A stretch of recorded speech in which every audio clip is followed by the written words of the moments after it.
Paparrulho. E ali a tia Rosita, e sua tia Victoria, e aqueles são tio Oscar e Felipe. Não se trata só de pessoas, são sua família, e eles contam com a gente para lembrar deles. Olá pessoal, sejam bem-vindos a mais um episódio do canal História Aberta, e hoje eu preparei algo muito especial para vocês, pois nós vamos explorar um tema intrigante e um tanto macabro, as fotos pós-mortem, ou melhor, as fotos dos mortos na era vitoriana. Uau! Período do reinado da Rainha Vitória nos anos de 1837 até 1901. Então prepare-se para uma viagem no tempo cheia de curiosidades e, claro, um toque de mistério, onde as imagens valem mais do que 1000 palavras. Ah, e não se esqueça de ajudar o canal clicando no joinha, isso é muito importante para aumentar o número de inscritos. E outra coisa, não se esqueça de se inscrever, ativando o sininho e compartilhando para todos que você conhece. Isso vai ajudar muito a divulgar o canal, tá bom? Então, bora começar?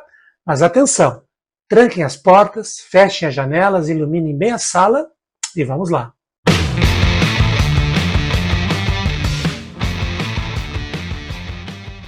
A morte seguramente é uma das características humanas mais conhecidas, pois render homenagem aos mortos foi, desde a pré-história, uma constante. O próprio ato de sepultar com objetos das pessoas mortas demonstra uma importância dada às pessoas que já faleceram.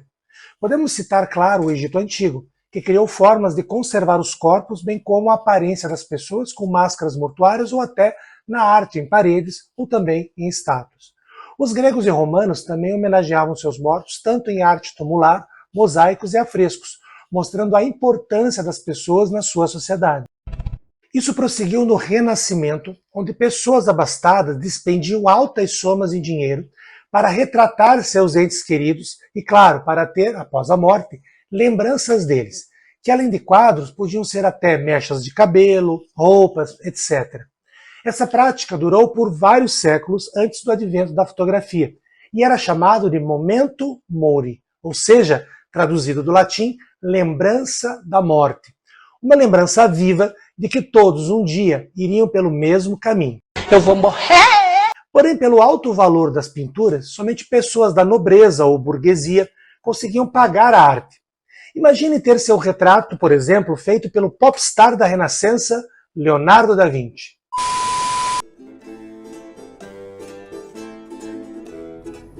Mestre Leonardo, il quadro è molto caro. Io pedi para fare un orçamento primeiro. Il Signore non si lembra? Era per fare somente un retratinho dela. Il Signore quer me falir? Mas, Signore Giocondo, nel futuro milhões de pessoas vão se acotovelar per vedere la bella immagine di sua esposa. Pessoas se cotovelando per vedere Mona? Non viaggia, Leonardo.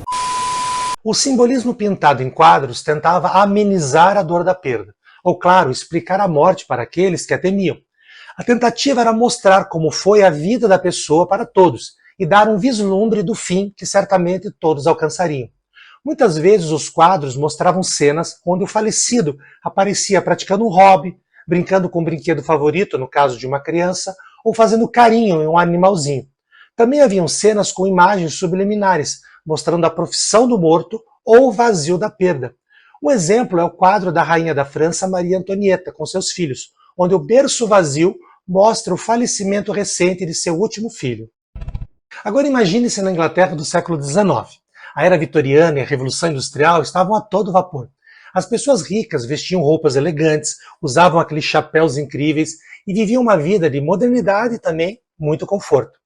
De repente, a fotografia, que foi inventada lá em 1836, um ano antes do início da era vitoriana, se tornou um dos símbolos desta modernidade.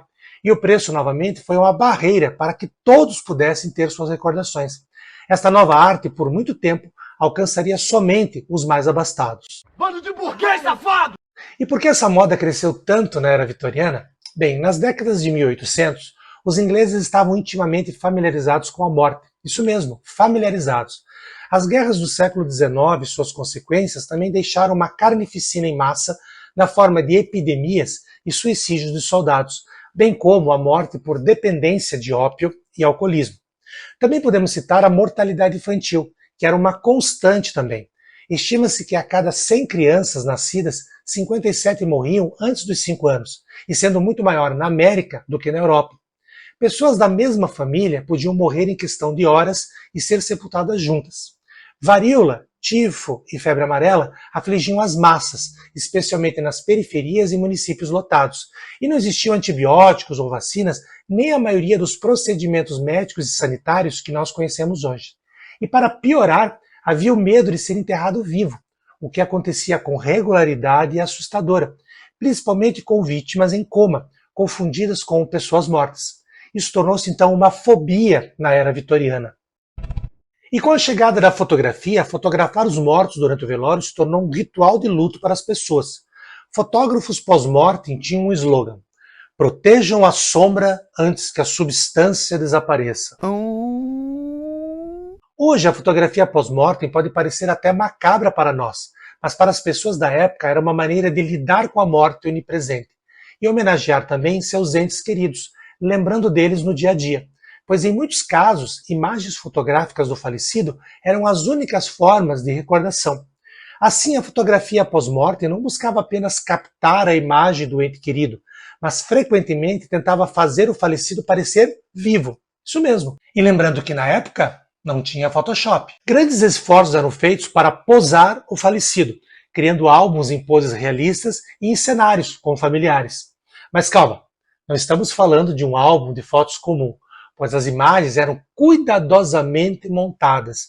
Muitas vezes, o falecido era posicionado de maneira a parecer que estava dormindo, cercado por flores ou até mesmo com a família ao lado. Era um verdadeiro espetáculo de criatividade e emoção, dignas de um livro de Stephen King. Faz muito sentido. A arte fotográfica pós-morte incluía posar crianças falecidas em pé ou sentadas, com irmãos vivos, junto com bonecas, brinquedos favoritos ou bichos de pelúcia.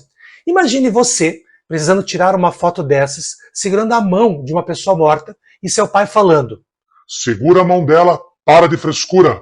Os fotógrafos eram verdadeiros artistas, criando cenários elaborados para capturar a essência do falecido.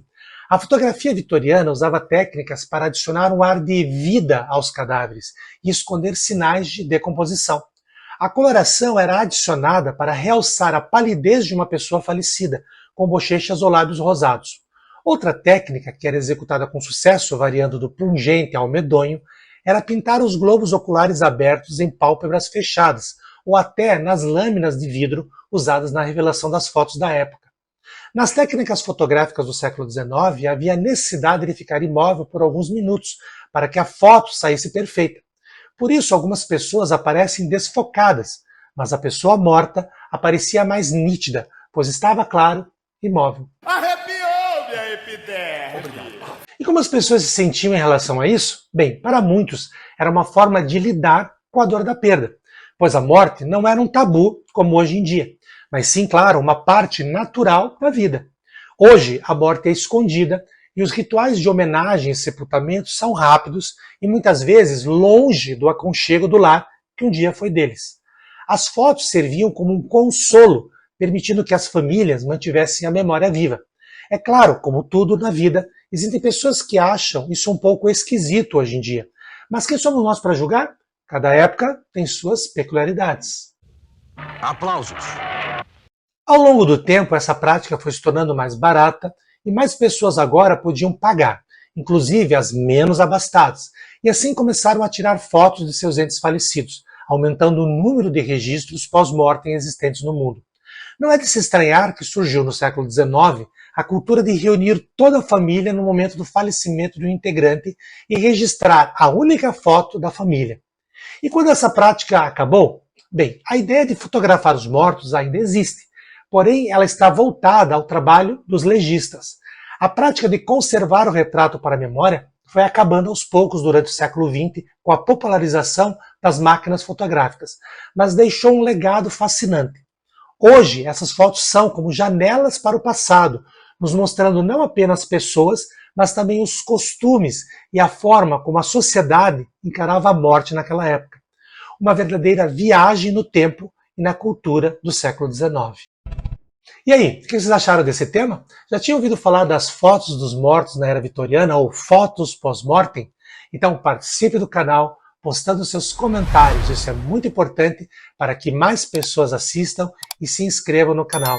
Também não se esqueça de deixar o seu like e compartilhar para mais pessoas.